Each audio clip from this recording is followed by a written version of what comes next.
Halo semuanya, kenapa sih seseorang itu selalu susah berdamai dengan masa lalunya atau dengan masalahnya? Kenapa ya?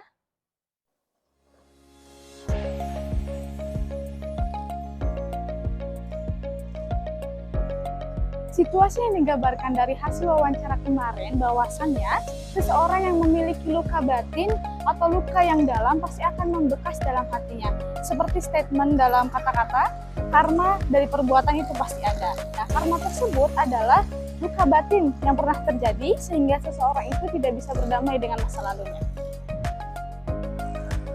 Halo, jadi pendekatan yang digunakan yaitu PCT atau Psikoterapi Kognitif Transpersonal. Nah, PCT ini tidak hanya berfokus kepada penyembuhan secara restrukturisasi, tapi juga penyembuhan secara spiritual agar seseorang ini bisa berdamai dengan masa lalunya. Dalam PCT atau Psikoterapi Kognitif Transpersonal, terapi ini digunakan untuk seseorang yang belum bisa berdamai dengan masa lalunya. Nah, seperti menggabungkan antara restrukturasi kognitif dan perubahan spiritual. Terapi ini membantu seseorang bisa mengenali dan mengubah pola pikir mereka, lalu menumbuhkan penerimaan melalui kesadaran diri dan pemanfaatannya.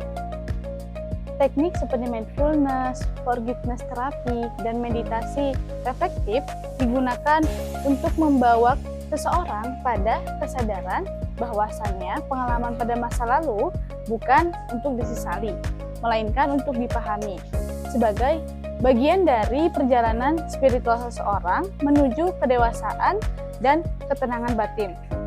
PCT atau psikoterapi kognitif terapi dipilih karena tidak hanya menata pikiran dan emosi, tetapi juga menyentuh dimensi jiwa atau spiritual terdalam sehingga proses berdamai menjadi lebih menyeluruh dan bermakna.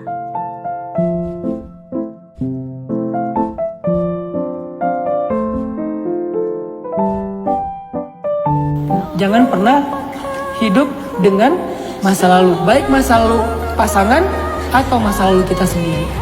Gimana cara berdamai dengan masa lalu? Udahlah, nggak usah diingat lagi, nggak usah stalking lagi, nggak usah comparing lagi, nggak usah proving lagi. Benar-benar stop paying attention, berhenti untuk memperhatikan masa lalu. Makanya saya selalu bilang ada satu quote, ini kalian boleh catat atau boleh kalian rekam. Nggak penting siapa yang pernah melukai kamu atau membuat kamu patah. Yang terpenting adalah siapa yang membuat kamu bisa tersenyum lagi. Luka itu adalah trauma masa lalu. Cara sembuhnya adalah berdamai. Bagaimana cara berdamai dengan masa lalu tadi yang diajarkan Nabi dalam hadis riwayat Muslim? Katakan qadarullah. Semakin kita ngerti hakikat dari kata-kata qadarullah, semakin kita mudah untuk berdamai dengan masa lalu. Tapi kalau kita nggak mengerti hakikat dari qadarullah, kita hanya akan menyesali, marah, kecewa, berandai-andai. Maka luka itu disembuhkan dengan belajar untuk mengembalikan semua yang terjadi itu adalah ketentuan Allah. Saya pernah disakiti, takdir Allah. Saya pernah gagal, takdir Allah. Saya pernah kecewa, takdir Allah. Semuanya ditakdirkan oleh Allah bahkan 50.000 tahun sebelum Allah menciptakan alam semesta. Itulah kenapa Nabi mengatakan kalau kalian ditimpa dengan satu musibah, katakan qadarullah. Setiap luka punya cerita, dan setiap cerita berhak untuk sembuh. Berdamai dengan masa lalu bukan berarti melupakannya, tapi belajar untuk tidak lagi membiarkannya menyakitimu.